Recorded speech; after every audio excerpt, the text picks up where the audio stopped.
In Austin, I saw, pause, my eyes crawled to a table. Paralyzed by pairwise dice, then attend to this heaven slice of an angel wrapped in skin. Throw dice and woes of life. Love deprived, looking to revive. What's the meaning of life? One subjected paradise. Crystal chandeliers, focus reflected. Often mirrors appear, clear, gritted from ear to ear.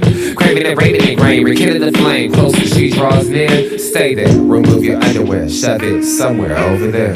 In paradise, we know our purpose. In paradise, we know what our worth is. In paradise, we manifest dreams. In paradise, truth is what you conceive. Well, hello everybody, and welcome to this edition of the Unpopular Hour. I'm your host, Matt Clark, and guess what? I'm back. Yes, we are back in the saddle again.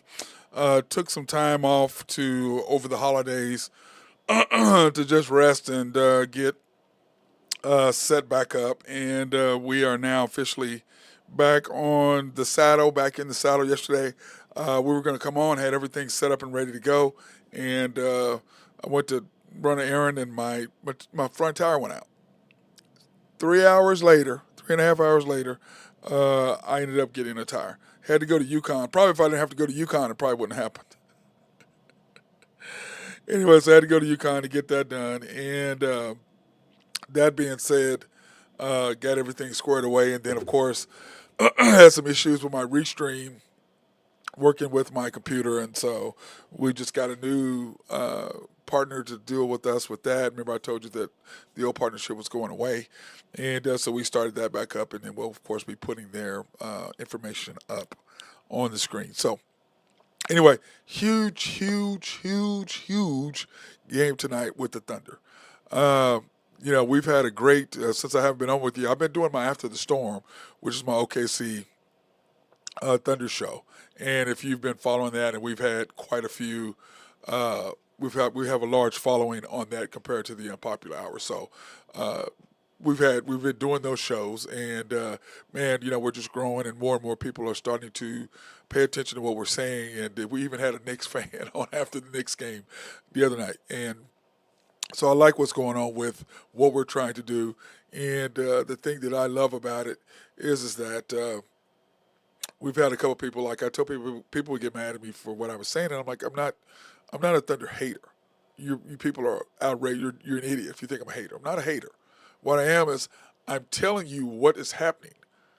I'm critiquing what they're doing. I'm not hating on them, because what I'm saying is true. What I'm saying has facts. What I'm saying is obvious to those of us that are watching. Now, if you want to put your head in the sand and say, oh, well, our coach is this, our coach is that, and our team is this, our team is that, that's fine. You can do that. But for those of us who understand the game, for those of us who see what's going on in the game, we're frustrated because we see the little things that if they don't change, we're not going to win a chip when you have the ability to win one with the players that you have. So that's what my problem is. That's where I'm at, and that's what we're doing. So now we're getting more and more people who are asking questions, and then who are madder than I am. Like we had a guy come on, or something, I don't know if it's a guy or girl, whomever, came on and was like, they're upset with me because they can't see the game the way they used to.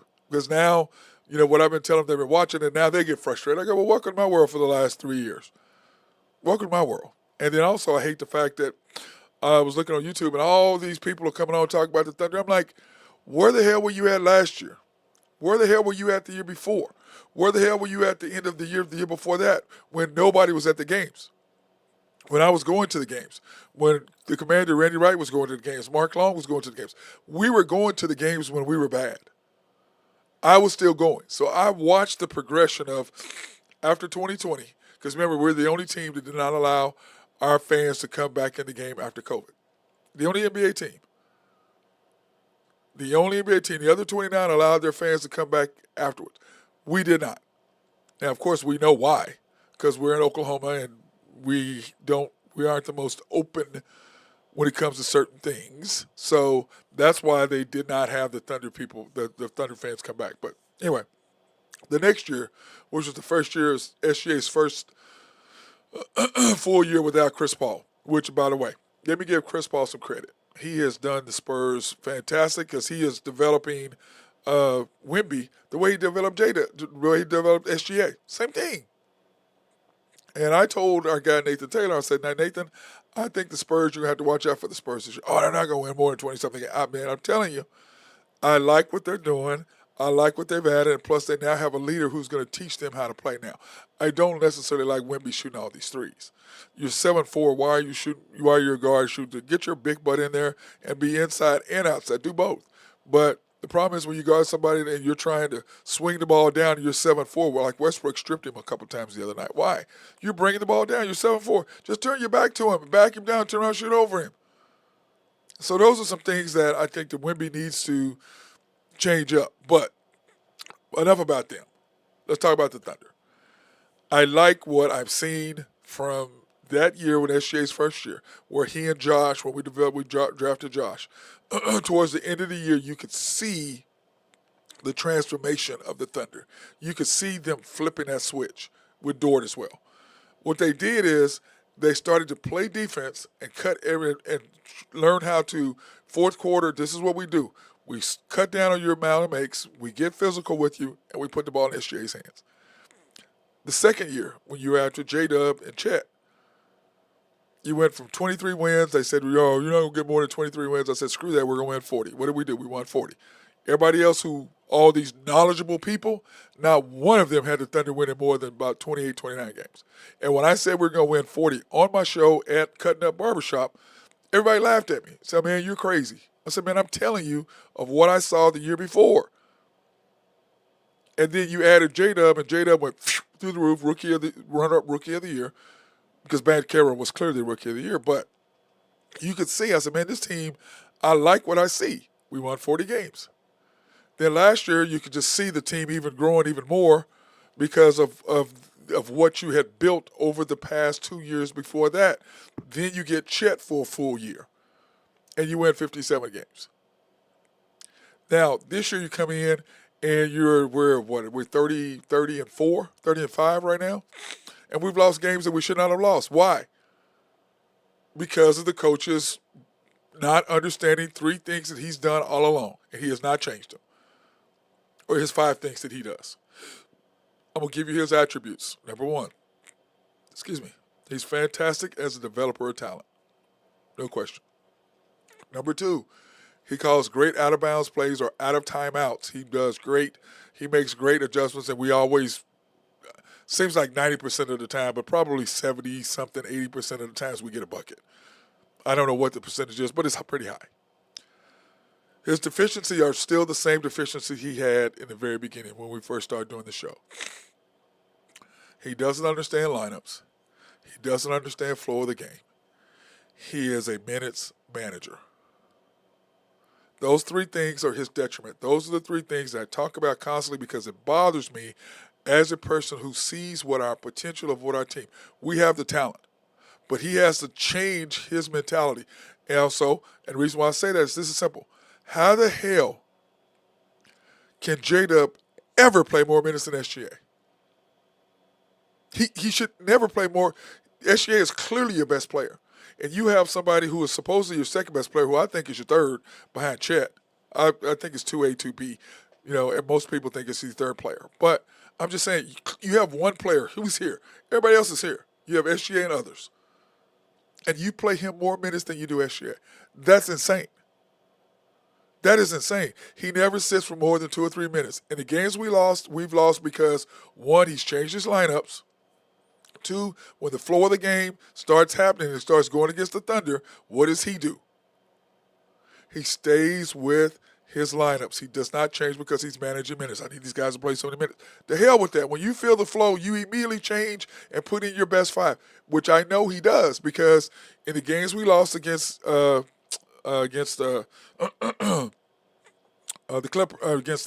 Golden State Warriors, against the Nuggets, every game we've lost, when he's played minutes when he's done what he's done by doing the minutes managing thing, and I understand flow of the game, he puts in his 5 players and takes J-Dub out. Every single time. So that tells me he knows what he should do. But if you know what your lineup should be, why aren't you doing that? Why? Because you're managing minutes, period. Or you don't understand the game, period. Or you don't actually get it, or a combination. And I think it's a combination of not understanding his lineup, or he understands his lineups, but he refuses to play them. So if you refuse to play the right lineups that you know you should be playing, that tells me you don't understand the flow of the game, or you're managing minutes, which it all comes down to me, managing minutes. That's his biggest weakness. He's managing minutes. Manage the game, not the minutes. Because our guy Mark Long with SRB calls him 2 minutes too long. He's been saying that for 3 years, 4 years. 2 minutes too long. That was his nickname for him. 2 minutes too long. My other friend, Nimoy Jones, was like, oh, he's a minutes manager. I was like, that's it. He's 2 minutes too long because he's managing minutes. So those are a combination of the two. So the game tonight, which is a huge, huge, huge game for the Thunder. We're 30-5. The Cavs are 31-4. So you have the two best records in the NBA in the East and the West. The Thunder are 2.5-point favorites. Over-under is 228. Now, what are, to me, the keys for the Thunder game are simple to me. The coach has to play the correct lineups, which don't switch them up by playing J-Dub because it's a national TV game, so you play J-Dub in the first quarter and you pull SG out. No, you keep your same roster because every time there's a big game, he changes the roster, the lineup, or something. Every single time when we have big games. Dude, stop. You beat the Knicks. Why? Because you didn't change the lineups. You beat the Celtics. Why? Because you changed the lineup. SGA plays the first and third quarter. And then if he needs to come in 6 minutes, or he needs to come in 7 minutes or 8 minutes in the second and fourth quarter, then he comes in at the second or fourth quarter. He doesn't come in at the 5-minute mark because you're managing minutes. That's what it needs to happen. And if he does that, if he goes against his managing minutes times and understands, they're making a run, let's put in SGA to stop that run. Instead of waiting 2 minutes to put him in because you're trying to manage to make sure SGA plays no more than 3 minutes than J-Dub. That's the key. Understanding SGA plays the whole first quarter, plays the whole third quarter, and then you mix in your lineups. It's not rocket science to me. Hell, you know what you should be doing, but you're trying to promote J-Dub, and the Thunder are trying to promote J-Dub.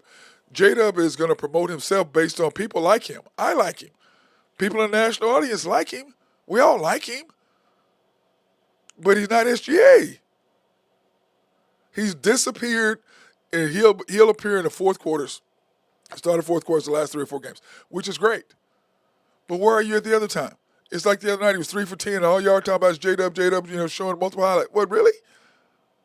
Thank God we get to watch it on ESPN so we don't have to listen to the Thunder broadcasts say a bunch of nonsense. Thank God.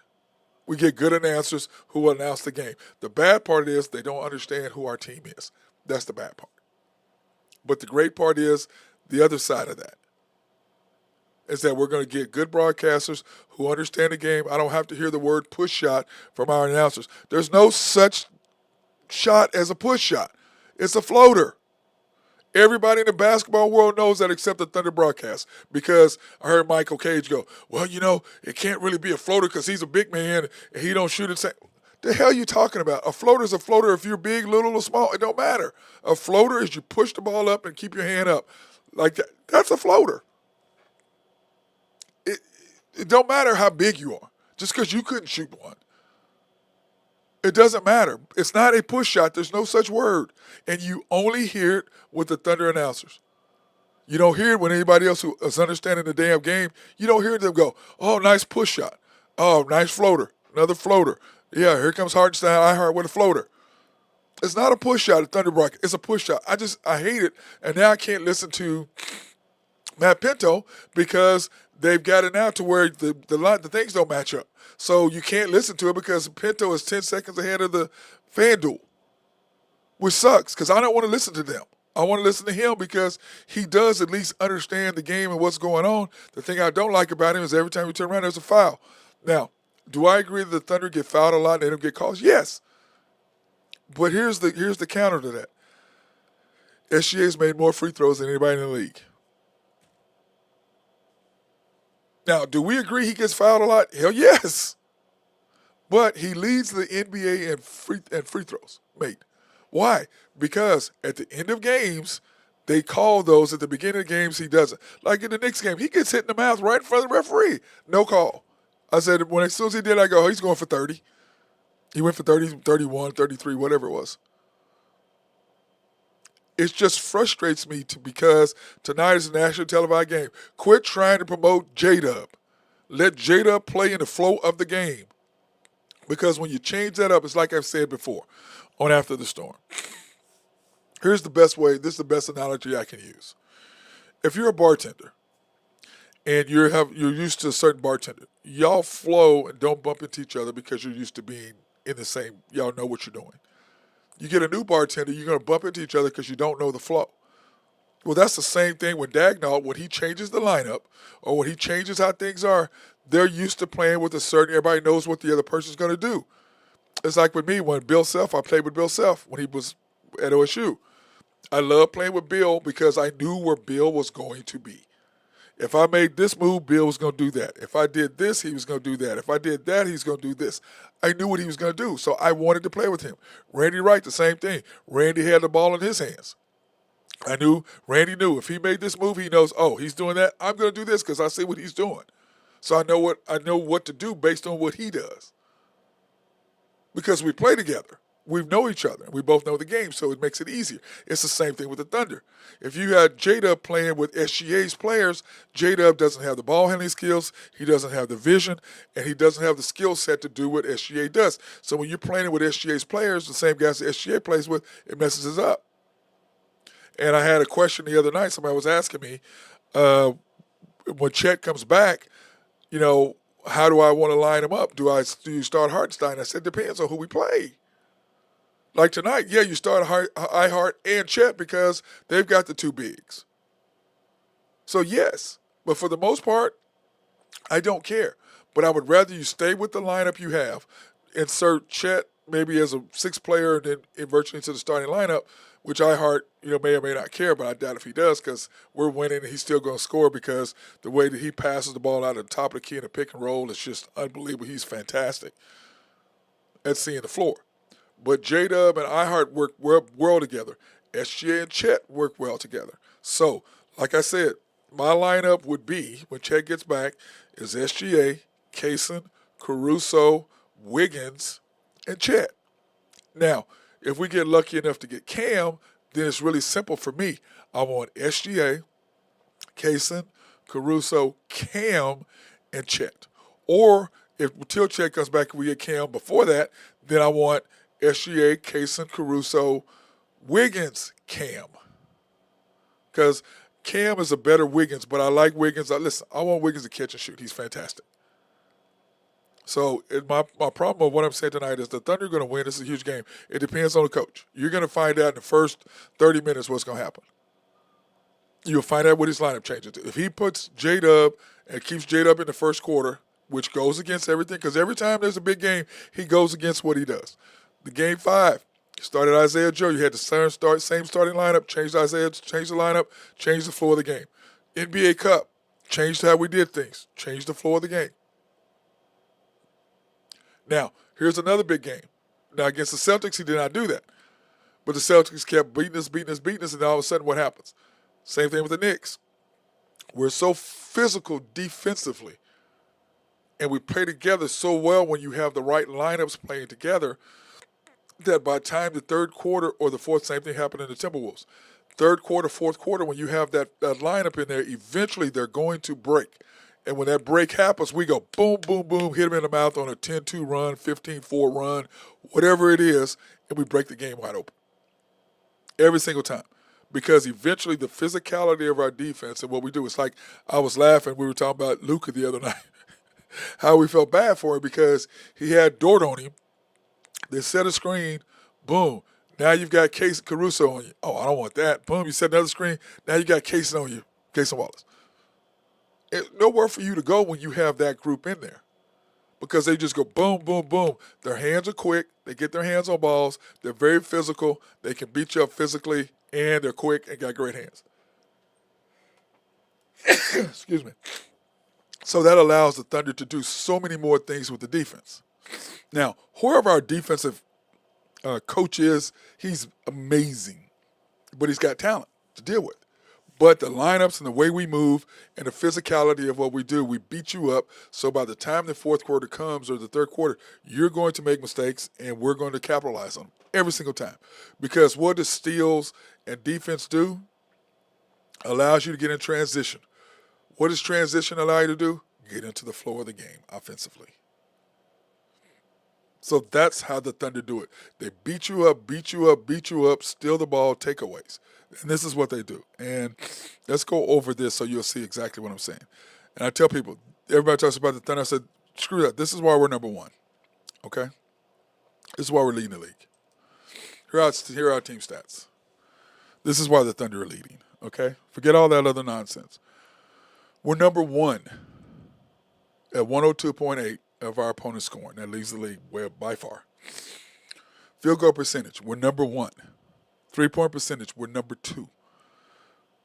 Free throw percentage, we're number one as far as scoring on free throws. I don't really, number two, other teams missing free throws, that has really nothing to do with us, I don't think. Other than me beating the crap out of them, they're getting tired. Assists, we're the third, we only give up 23.7. So we're third in the league in giving up assists. And offensively, look at us. We're middle of the pack. We're 16th. Just like field goal percentage, we're 14th. 3-point percentage, we're 20th. So it's what we do defensively, which is what we're talking about, is making all the difference in the world for what the Thunder have done. Points in the paint, we're number one at 41.4. So we're not giving up a lot. Remember, our biggest issue last year was what? Inside presence. Now with iHeart in there, we've lost one game since he's been starting. Steals. We're number one in stealing the ball. Then we're number one in taking care of the ball as far as we only get the ball stolen from us six times a game. That's number one.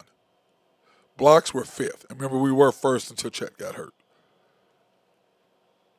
Turnovers, we're number one. And they crazy turnovers and steals were same, 11.8. And then we're 18.8 in taking the ball away. That's crazy to me. That is crazy to me. Averaging 18.1 turnovers a game. That's what we're doing. We're turning the ball over. But we're number one in taking care of the ball. So we're number one in taking care of the ball. We're number one in taking away the ball. We're number one in not giving up steals. But here's the other things that really do it. The second and fourth quarter, we're second in giving up points. Now, the Celtics game, we only gave up 27. Now, these are the numbers. This is why the Thunder is winning right there. If you want to know why, forget all the other nonsense, and I can say what I want to about, the coach and, and what, how he's costing us this and this and this. The bottom line is our defense wears you down and forces you to do things you're not ready to do. That's the difference. Number one in points allowed. Number one in field goal percentage. Number two in 3-point percentage. Number one in points in the paint. Number one in steals. Number one in turnovers. Number two in the second and fourth quarter in allowing our points scored. That's why the Thunder are who they are. Those are the numbers. Numbers, when you do them like that, that's telling you everything you need to know about why the Thunder are where they are. Right there. That tells you everything, all the numbers. They're not lying to you because we are number one. And what ends up happening in the Celtics game, in the Knicks game, in the Timberwolves game, in any game we do, by the time the middle of the third quarter, fourth quarter comes, we have beat the crap out of whoever we're playing because we're so physical defensively. And tonight is going to be the challenge because Donovan Mitchell just kills us. He's been killing us when he was at Utah. He kills us every time he sees us. But he hasn't really seen all this. Now, what do I think tonight's game is? Tonight's a big, to me more than anything, it's a showcase for SGA to improve on his NBA his status as far as MVP. To me, that's what it is. And I have my numbers on my other one. I need to put them on here. I'll do that tomorrow. what his numbers are and what he's done this year. Okay, he's going to be one of only 3 players to do what he's doing. Okay, let me pull it up here for you. He's going to be one of 3 players, which is just insane to me. Dwayne Wade and Michael Jordan are the only ones to ever do what SGA's doing. He's putting up numbers that are just insane. Okay, here's some of the numbers he's doing. And by the way, this is without Chet. This is what SGA's done without Chet, and the reason why we're now 20-3 without Chet. Okay, he's averaging 33 points a game, five assists, 5.8, 5.5 rebounds, 2.1 steals, 54% from the field since Chet's been gone. And when I look at all the things that he does for us, okay, here are the top guards' points per game. SGA 31.3, Ball 30.1, Doncic 28.1, Fox 26.8, Maxey 25.9, Jalen Brunson 25.2, and Dame 25.2. So this is something that just really it blew me away. And I showed some people this, and they were like, "Wow, are you serious?" I go, "Yeah, this is what blew me away." The SGA bounce back numbers. After the Spurs game, he shot 35%. Remember, they didn't start 3 of their they missed their 3 top players, didn't play that game. They beat us. The next game he shot 67%. He shot 35% against the Warriors. We lost that game. He comes back, he shoots 62% against the Clippers. 37% against the Blazers. He comes back and shoots 65% versus the Kings. 38% against the Rockets, we lost. Comes back and shoots 58% against the Magic. That's why this man is the MVP. Okay? That's why he's the MVP. And he should be. And they talk about Jokic, and we were talking about that the other day. I was like, to me, Jokic's first MVP should have went to Giannis. He should have won his 3rd in a row, but they're not big on that.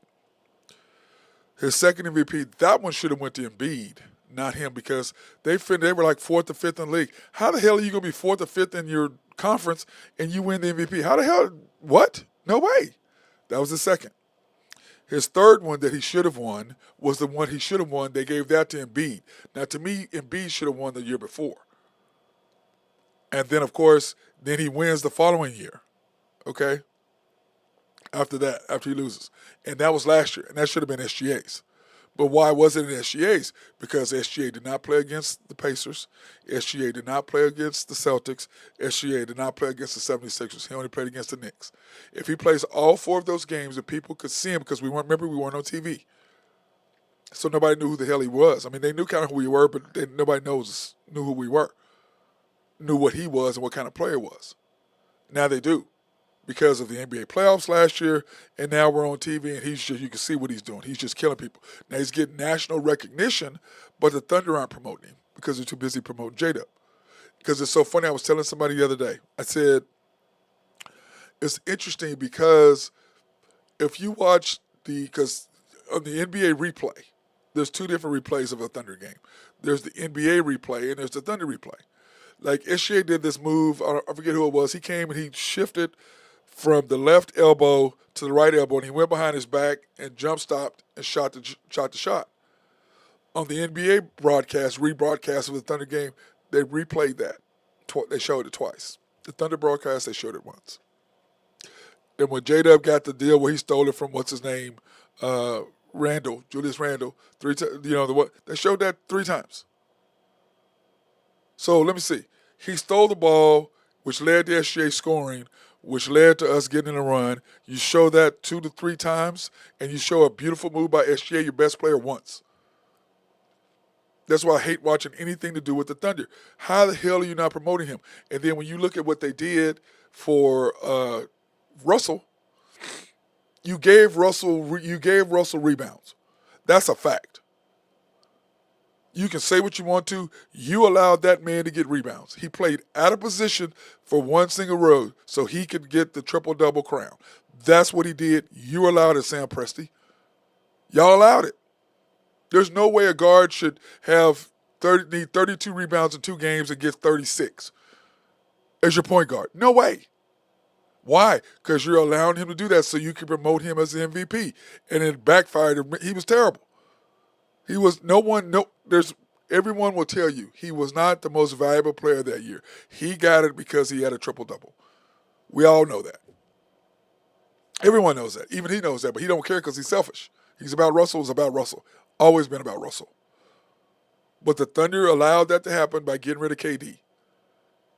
Now, when I look at KD and I look at SGA, they're so similar in their attitude towards the game. They're very humble. They don't really get out there. They just want to hoop. Now, the difference between SGA and KD is SGA is more of a leader than KD was. Russell was the leader of the team.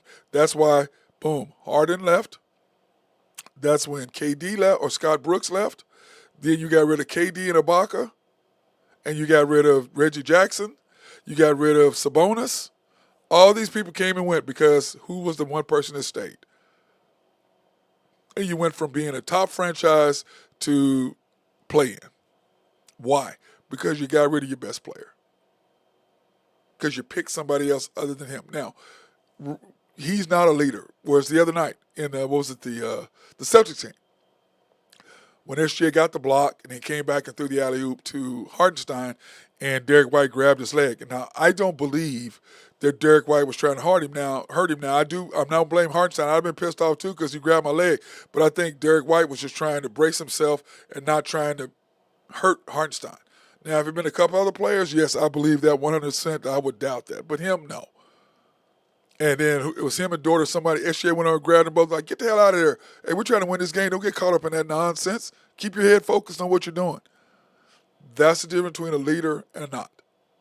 He went over there and grabbed him and said, hey, let's go. Let's get out of here. Come on. Let's argue with them. We're winning. Let's go. We got a game to win. That's the difference in leadership. So, that being said, let's go ahead and thank our sponsors. Appreciate these guys always for, where is my, oh, there we go. I was like, where's my sponsors at? I know they're on here somewhere. It's like, what the hell is going on with this thing?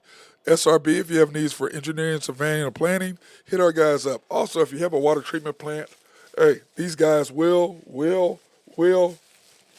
take care of you in your city or county. Call those guys up and they'll make sure you got clean drinking water because like we always say, who the hell don't like clean drinking water?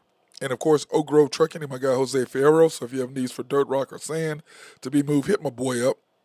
They will take care of you. And, of course, YNB, family owned and operated since 1912. They are the bank that makes things happen. They're an equal housing lender and a member of the FDIC. Proud sponsor for us to go out and support women, minority, and black-owned businesses in the OKC area. You can pre-qualify online at www.ynbok.com.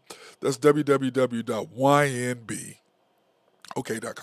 Or you can go into one of their 5 locations, the main bank at 401 M, 66 steps from historic downtown Yukon, Oklahoma. YB East, which is off the Parkway and 66 at 39th Expressway. YB Mustang, 218 North Mustang Road. YB Parkway, which is located on Garth Brooks, just south of I-40, right in front of the hospital. Cannot miss it. And, of course, YB Peoples, located in Bethany on 23rd between Rockwell and MacArthur. Cannot miss either one of those places, all right? Go check our guys out. Now, I will say tonight, I'm so looking forward to tonight's game. Hopefully, we'll do what we need to do coaching-wise, that he will put on who he needs to put on, play the players he should be playing instead of getting us out of sync because he's doing something. What somebody calling the mad scientist. I said, I want no damn mad scientist. I want a coach who knows what the hell he's doing. Please do that for me. Now, when you look at the roster or the standings right now, okay, here are the NBA standings. The Thunder, 30-5, 6.5 games ahead of the Rockets. And what did I tell everybody about the Rockets? You better watch out for the Rockets. They got a coach. They added some players. And, of course, Jabari's hurt. So we're going to see how that really affects them on their inside presence. But the Grizzlies are coming. 7 games back. Rockets have won 2 in a row. Grizzlies just won 1. Nuggets 20-15. Of course, they lost last night to the Celtics, who took care of business after losing to us. You have the Lakers, losers of 2. Excuse me, the Mavs after the Nuggets, winners of 1. And I don't know exactly what they're going to do, even though it was great that they won without Kyrie and without Luka. So that's a huge testament to who they are and what they're doing over there for them. Then, of course, you've got the Lakers 20-16, losers of 2. LeBron's team. It's just, he's the fake GOAT to me. He's just ridiculous. Clippers 20-16, right, hanging right in there. Don't look like we're going to get a big pick out of them, Nathan, unfortunately for us. And then, of course, you have the T-Wolves sliding in behind the Clippers, a team that still scares me because, they did make the change going to Ant-Man as their leader, getting rid of Cat and letting Cat go to New York, and that's helped out the Knicks quite a bit. But with Thibodeau playing them so many minutes, which is just insane to me, the amount of minutes he plays his players, I just don't understand it. But the T-Wolves still are a scary team that you have to beat 4 out of 7 times in the playoffs. So they do scare me when it comes to that. And then, of course, the Spurs, 18-18, as I told my boy Nathan, they're going to win some games, bro. They're going to win some games. You got to be careful with them and what they do. And then, of course, the holding in the bottom is the Warriors, 18-18. You get Jimmy Butler, you still ain't going to do nothing. Still ain't going to do nothing. They're just, you're not doing anything with them. I'm sorry. Jimmy is 35 and looking for another payday, and he's not healthy, and I'm not paying him $150 million guaranteed dollars, and you're 35 and can't stay healthy. I'm not doing that. I like him a lot. My girl Jennifer Falkenstein really loves him, and she watched that show Starting Five, and she loves her some Jimmy Butler. Okay, now in the East, you got the Cavs 31-4. Man, I can't wait to see what happens tonight. Celtics 27-10. Knicks 24-13, right in there. Magic 22-14. The Bucks 18-16. And Heat sitting there 18-16 to 7th. Won their game last night without him. And then, of course, Hawks 19-18. Hey, I got Trey with the half-court game winner. Trey Young doing what he does. Like that kid. I really like me some Trey. And he got him sitting there at 7. Pacers 19-10. Pistons 18-18. And the Bulls 17-19. Josh Giddey got our boys rolling in there. Go, Josh. Do what you do, Josh. I'm a big Giddey fan, by the way. Now, as far as the NBA All-Stars, this is what it looks like as far as the voting. So go vote. Vote for J-Dub. Vote for SGA. Of course, SGA is leading guards because he's just insane. And but anyway, here's what the Western Conference looks like. Now, remember, there's going to be 24 players this year. So there's going to be 3 teams of 8. And then you're going to have the one team of the Rising Stars. Whoever wins that will be the 4th team to play against these 3 teams. So you're going to have 3 teams divided out of the front court and the back court. So when you look at the starting 5 for the front court for the West would be Jokic, Kevin Durant, LeBron, and then your guards would be Luka and SGA, which we don't know if Luka's going to play. So to me, the way I voted is I've got Jokic, I've got KD, and I've got Wemby. I don't have LeBron. I don't think LeBron's going on. He's not one of the top 5. No, I don't have him in there. And then, of course, guards, I've got SGA. If Luka's not going to be the guy, then I got Ant-Man. Because I think Steph is still doing his thing, but I got Ant-Man in there as my starting 5. And then on the East, I have Giannis, I have Jason Tatum, and I have Karl Anthony Towns. Those are my 3 bigs. And then I have Donovan Mitchell, and I'm torn between LaMelo and Jaylen Brown and Cade. So I go between that, but Donovan is my main guy. And then I switch between Jaylen, Cade, and LaMelo. I mean, I think Damian is going in there on his past performance, but that's how I have mine. In the West, I have Jokic, Kevin Durant, Wemby, and then my guards are SGA and Luka. If Luka's hurt, then I've got Ant-Man. So I've got Ant-Man in there with that. And then on my front court, on the East, like I said, I've got Giannis, Tatum, Towns, and then my guards are Donovan Mitchell and LaMelo or Cade. I like the way Cade's playing right now. He's an OSU guy, so am I biased? Hell yeah, 100% I am. 100% I am. So, I don't care. I'm still biased, yes I am. And I'm not going to change that. I like what's going on with that, and I like what I see, and so I've got it down. Now, here are the Thunder's next 10 games, okay? Remember, we won 15 in a row, and so here's where we sit.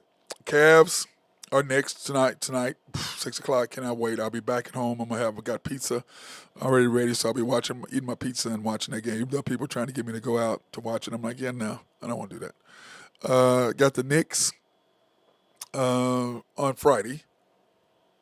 Then we have the Wizards on Sunday. And then we have the Sixers on Tuesday. And then we come back here on Friday against the Cavs. Or excuse me, Thursday night against the Cavs. So we'll see how that all works out. But Tuesday night, I don't know if I'll be doing the show because that's my grandson's birthday. So not sure how that's going to work out. But I'm going to try to do one anyway because that's his birthday. And he comes first before any of y'all. And me. Because that's my dude. Anyway, so got the Cavs coming back on Thursday. So it should be a nice, give us a weekend between those games, playing on the road and then playing at our spot, which we're going to be going crazy on that. So, Thunderdome will be rocking for those games. So hopefully everybody can come out. And I'm going to tell you this, it's been nice because, Randy, the commander, and I were talking about this. We remember what it was like for KD and Russell and Hart. We remember what Thunderdome was like there. We had the loudest arena in the NBA. Then we remember when there was nobody there, when the suites doors were closed, they were empty, there was probably only 8 suites, 10 maybe, and that was it. The rest of them were closed, and now they're all open. And we remember when we have 18,000, something, 300 and whatever fans, and there may have been 10,000 maybe up at the top. It was hardly anybody there. Club level, which is where we sit, hardly anybody there. Lower level, some people there. So it's nice that it's back to where it's being like. Because the other night, dude, it was crazy in there for the Celtics game Sunday. Man, it was a great game. Loud. Just like I'm sure it was for the Knicks game. I know the night before it was okay, but I had to work Friday night. But anyway, I love what our team is at. And all I ask the coaches do, quit changing your damn lineups. Quit trying to promote J-Dub. Get away from managing minutes. Stay with your lineup. Stay where everybody's comfortable playing with and who they're comfortable playing with, and we'll be fine. If he changes that up, and you guys watch for that tonight. If he changes it up, Thunder in trouble. Thunder in trouble. SGA plays the whole first and third quarter. J-Dub sits out with 5 minutes to something to go in the second quarter. You don't need to bring him back in. If you do, you bring him in at the last minute and something. J-Dub plays starts the second quarter. Depending on what it is, don't play him for 7 minutes and wear they SGA for 5 minutes so they can play 12 minutes each. If SGA, the game is flowing, you feel the flow coming. This is my problem with him. At the 9 or 8, 9, 10 minute mark, when you can feel the flow of the game changing, you bring in Kaysen or somebody or Dort. You bring in SGA. Now, I will say this. Celtics game, he didn't do that. Knicks game, he didn't do that. If you want to win, coach, it's simple. When you feel the flow of the game changing around the 9 minute, 8 minute mark of the second and fourth quarter, you bring in your guy and you let him run it out. Then you take J-Dub out for a couple of minutes in the fourth quarter and give him a little rest, bring him out in 2 minutes, but you sit him on the bench and you get your 5 in there that you make a run with every time with him on the bench. It's not rocket science. That's all it is. That's all it takes. It's not rocket science. You are 6.16 with SGA on the court, and you're -3 without him. Simple. So, that being said, hey, everybody have a fantastic day. Try to stay warm and get ready for this cold front coming in this snow